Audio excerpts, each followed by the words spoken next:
Hello, and welcome to another edition of the Pink Sheet's Farmer Regulatory Podcast. I'm Derek Gingery, a senior writer at the Pink Sheet, and I'm joined by Pink Sheet Executive Editor Matt Hobbs. While the coronavirus pandemic rages on, we saw some states begin to loosen restrictions as new case counts and other metrics begin to make turns for the better.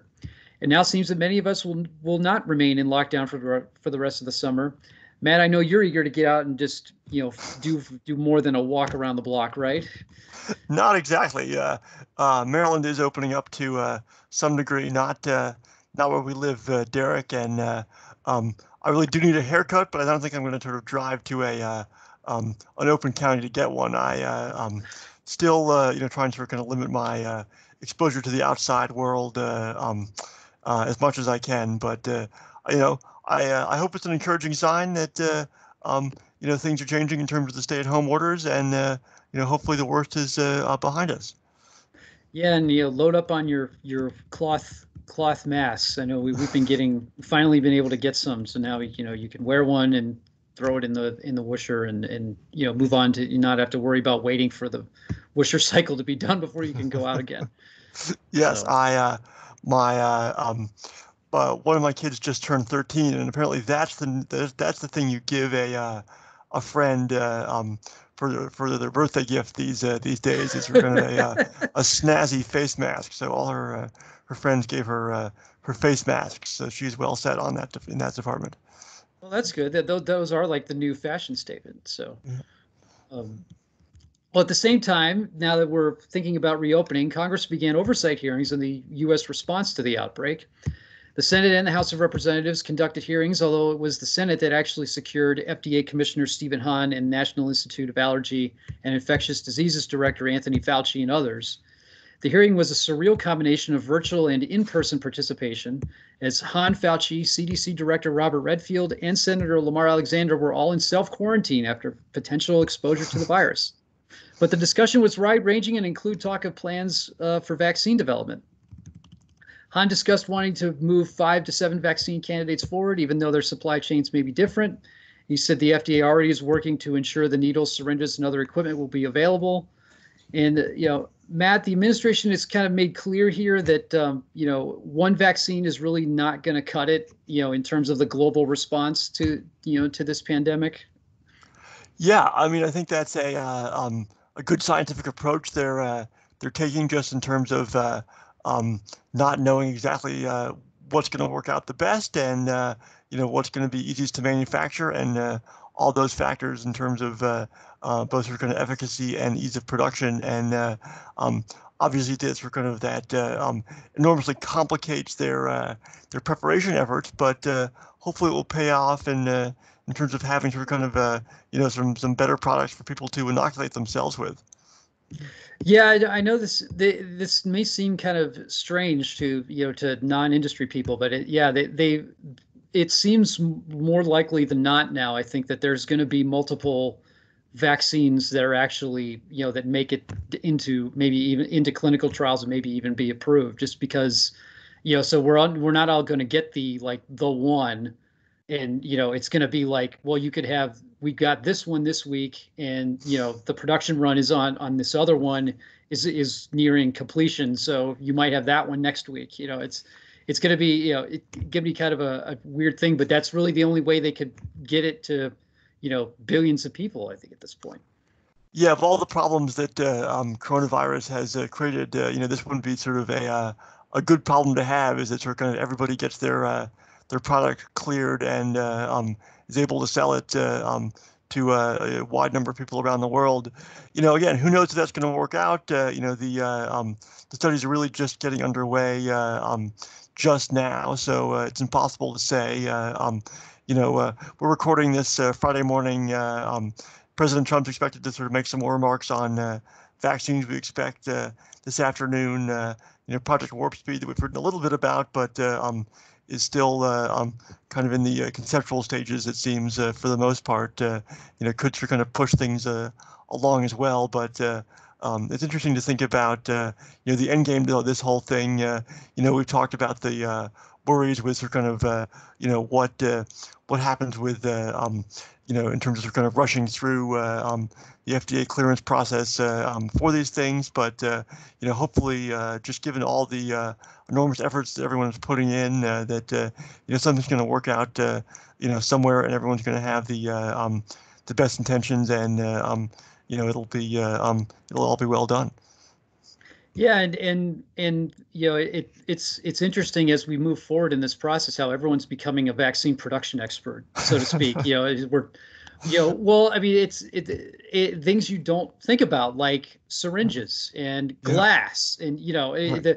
The things that people have been warning for a while, that we don't have the capacity to produce in the billions of doses, hundreds of billions of doses in scale that we're going to need to to be able to administer a vaccine around the world for this. And now everyone's started this conversation. It's essential and it's very necessary, but it's also a very interesting conversation because it's not one we have just in the normal context of drug development and vaccine development.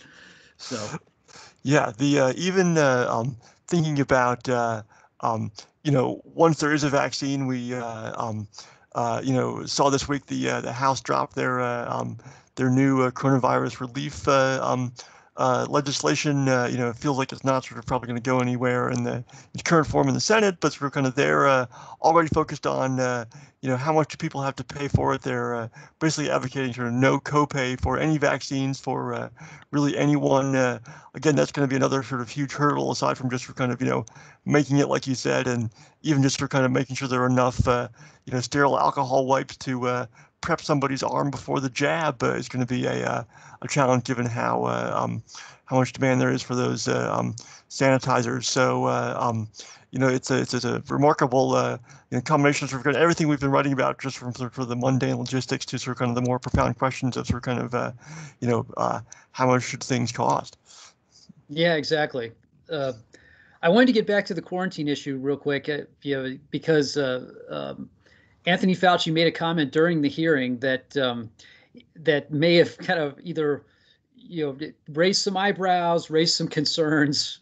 He said that he had already broken the quarantine, his own self quarantine, and that he would break it again if he got called to a meeting at the White House that they said you have to be here in person.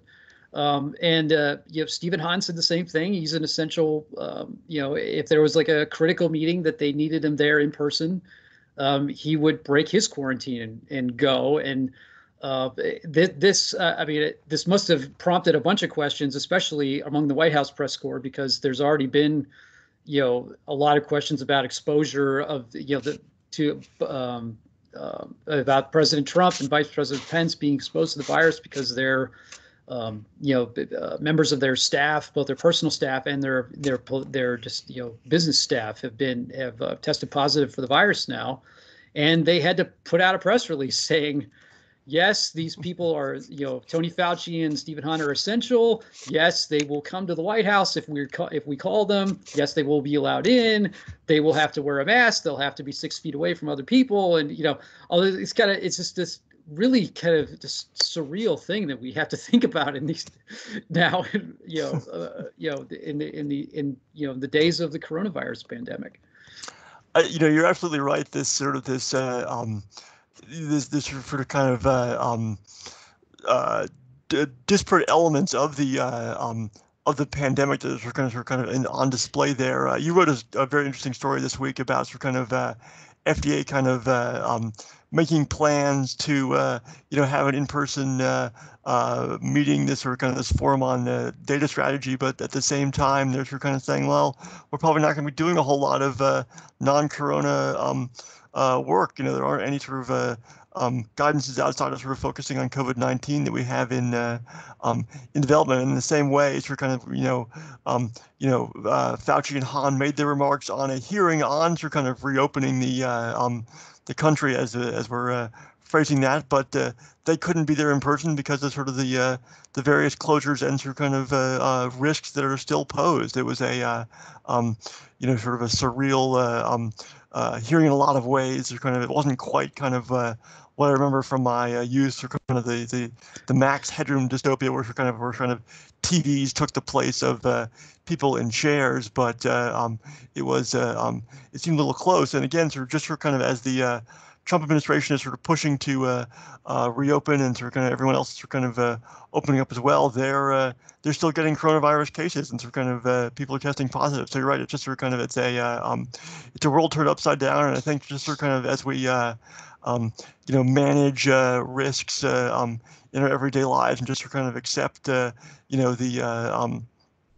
before all this happens, the risk of getting in a car, or kind of anything bad that could happen. I think sort of kind of just the idea of sort of kind of a coronavirus infection for these folks is just sort of kind of something they're going to have to accept as something that could happen. Yeah, and that it's like you said, it's just it's just strange to watch these Senate hearings that we both have been in the room and seen, and those rooms definitely are cramped.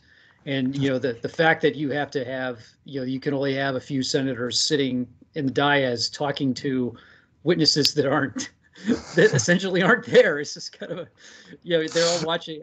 I think they were watching a screen that was like a Zoom call that had their faces on it, which is just kind of it's a very strange thing, but probably going to be pretty normal here for for the foreseeable future, especially as they try and get back to work, and everybody else tries to kind of move to more of a normal type of routine. The Rick Bright hearing that you watched, and I guess we'll talk about in a second, later in the week, I guess kind of showed sort of kind of what that's going to be like in terms of the mechanics of it. Sort of, he was sitting there, he had his mask off, but right next to him, and there were all the wipes and hand sanitizing gel and everything around him, and just sort of kind of that kind of not so much a bubble, but just sort of a procedure that we're going to have to kind of follow as we sort of kind of move through our lives of trying to sort of keep everything at bay as as things start to open up again.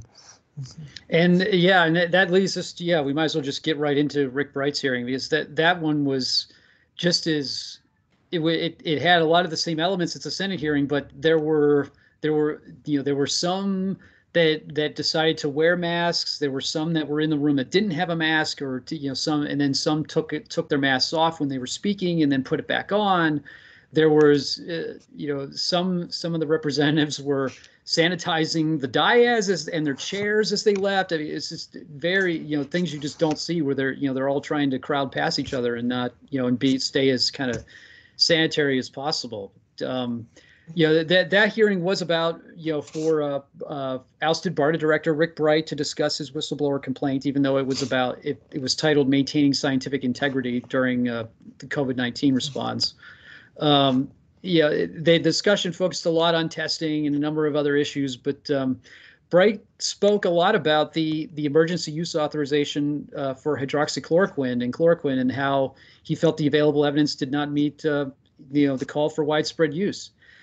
Matt, Republicans on the committee seem to adopt kind of a right to try-esque line of questioning on that front. It was very interesting.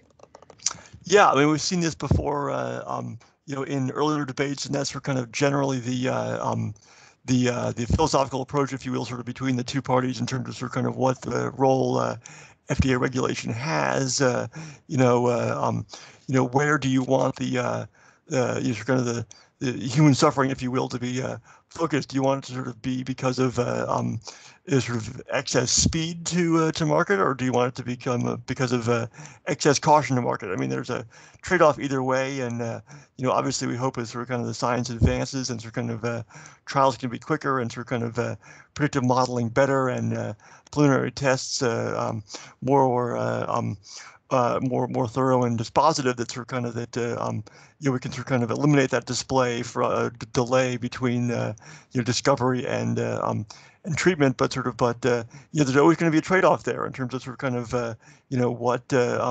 what happens when there's something promising and we're not sure whether it works, or sort of kind of what harms it might do, and sort of kind of where do you draw that line. And it was an interesting a bit of questioning, I thought that it wasn't so much for trying to sort of kind of dispute Bright's scientific conclusions, but sort of kind of dispute the underlying concepts behind them in terms of sort of kind of why he was doing what he was doing, not so much well, you're wrong about how risky this drug might be, but you're wrong about sort of kind of how you make that philosophical trade-off. And we've seen sort of kind of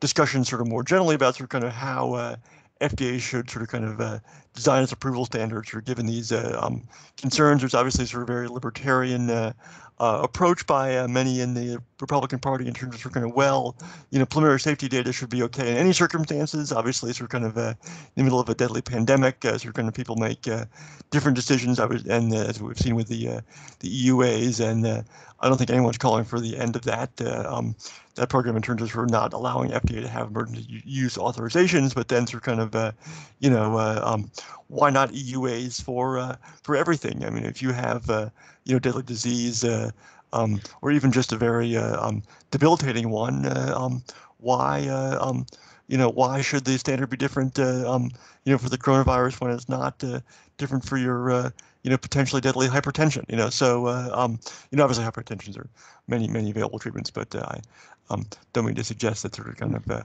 people are desperate in the same way. But to get back to what I was saying, it's a in many ways sort of just like you were saying earlier, that sort of kind of that hearing was sort of kind of a microcosm of sort of kind of the different pushes in terms of sort of kind of ensuring safety when opening up, but sort of kind of trying to sort of get onto business as normal in the country to get everything back on track.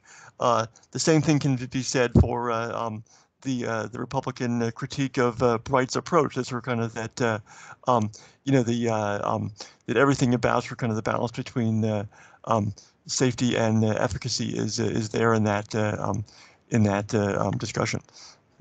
Yeah, there was some really good illustration kind of the dangers of this kind of potentially dangers between this kind of early what happened with hydroxychloroquine, which was there was a study or two that came out that said that hey, this looks to be promising, this could help. And there was a physician on the committee who said that, once that got out, he said that, physicians are going to prescribe this because they got nothing else. And they're going to say, hey, I can use this. I'm going to use it because I need to try something. And the Rick Bright's problem with that was that you could have potentially life-threatening heart problems. I mean, there are other issues associated with hydroxychloroquine that they weren't necessarily willing to kind of let this get out in the open. It was a and there were other members that were making the same kind of argument that like, shouldn't we, if we think that there's something that this could be okay, shouldn't we let physicians prescribe it if they see fit to do that? And Rick Bright was really hesitant, I think, to say that or to allow that. Yeah, I mean, you think about the off-label strictures and sort of kind of those debates that FDA's had over the years in terms of sort of kind of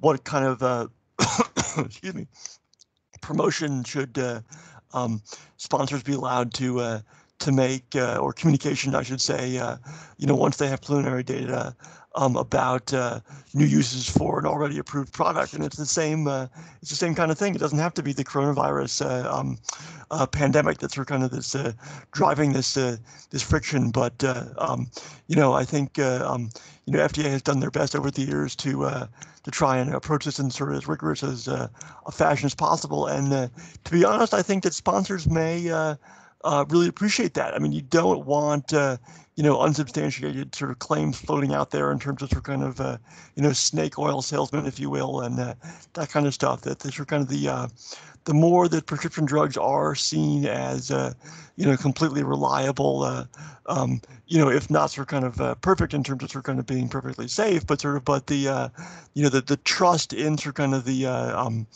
product that you're getting is essential in terms of, being able to really command those prices and, sustain that research-based business models. Yeah. And the other little interesting nugget that emerged from the hearing that we kind of knew a little bit about from the whistleblower complaint was that Janet Woodcock, the director of the Center for Drug Evaluation and Research at FDA, kind of had a little, a small part in this whole, discussion.